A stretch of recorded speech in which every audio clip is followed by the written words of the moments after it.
അദ്ദേഹത്തിൻ്റെ ദേഹവിയോഗം communist Marxist party of ഇന്ത്യക്കും കേരള ജനതയ്ക്കും വലിയ നഷ്ടമാണ് ഉണ്ടായിട്ടുള്ളത്. ഒരു തൊഴിലാളി പ്രവർത്തകനായി പ്രവർത്തനം ആരംഭിച്ച് CPM സംസ്ഥാന സെക്രട്ടറിയായും LDF കൺവീനറായും പ്രതിപക്ഷ നേതാവായി ദീർഘനാളും മുഖ്യമന്ത്രിയായും എല്ലാം പ്രവർത്തിക്കാൻ VS-ന് സാധിച്ചിട്ടുണ്ട്.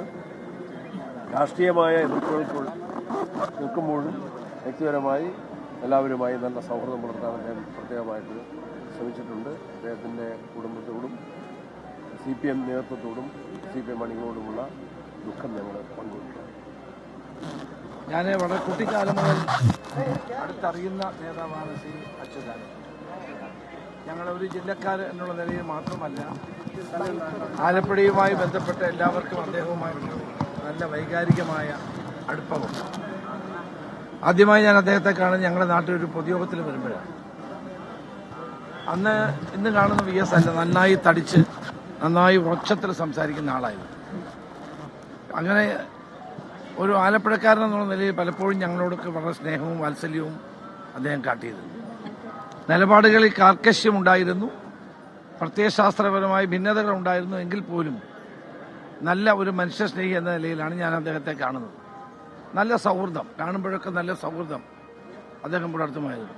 കാണുമ്പോൾ നമുക്കൊരു പരുക്കനാണെന്ന് തോന്നുമെങ്കിലും അടുത്ത് പെരുമാറുമ്പോൾ അദ്ദേഹത്തിൻ്റെ മനഃശുദ്ധി, അദ്ദേഹത്തിൻ്റെ മനസ്സ് നമുക്ക് വായിച്ചെടുക്കാൻ കഴിയും. അങ്ങനെ ഒത്തിരി സന്ദർഭങ്ങൾ എനിക്ക് ഉണ്ടായിട്ടുണ്ട്. ഞാൻ ആഭ്യന്തരമന്ത്രിയായിരുന്നപ്പോഴും KPC പ്രസിഡന്റായിരുന്ന സന്ദർഭത്തിലുമെല്ലാം പല ഘട്ടങ്ങളിലും അദ്ദേഹത്തോട് സംസാരിക്കാൻ അവസരം ഉണ്ടായിട്ടുണ്ട്. ആ സംസാരങ്ങളെല്ലാം എപ്പോഴും ഹൃദ്യമായിരുന്നു. അപ്പോൾ അതാണ് നമുക്ക് കാണാൻ കഴിയുന്ന ഒരു വ്യത്യസ്തനായ VS.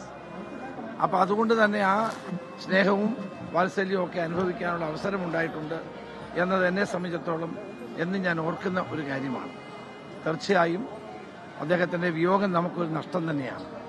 അദ്ദേഹം എപ്പോഴും തൻ്റെ നിലപാടുകളിൽ ഉറച്ചു നിൽക്കുന്ന ഒരു വ്യക്തിയായിരുന്നു. പാർട്ടിക്കകത്തും പുറത്തും അദ്ദേഹം എടുത്ത നിലപാടുകൾ കേരളത്തിന് മുമ്പിലുണ്ട്. 82ാമത്തെ വയസ്സിൽ മുഖ്യമന്ത്രിയായിട്ടും തളർച്ചയില്ലാതെ കേരളത്തിന് വേണ്ടി പ്രവർത്തിക്കാൻ അദ്ദേഹത്തിന് കഴിഞ്ഞുവെന്നത് നമുക്ക് എല്ലാവർക്കും അറിയുന്ന കാര്യമാണ്. തീർച്ചയായും ഈ വിയോഗം നമുക്കൊരു നഷ്ടമാണ്. ഞാൻ ഈ സന്ദർഭത്തിൽ ആദരാഞ്ജലികൾ അർപ്പിക്കുന്നു.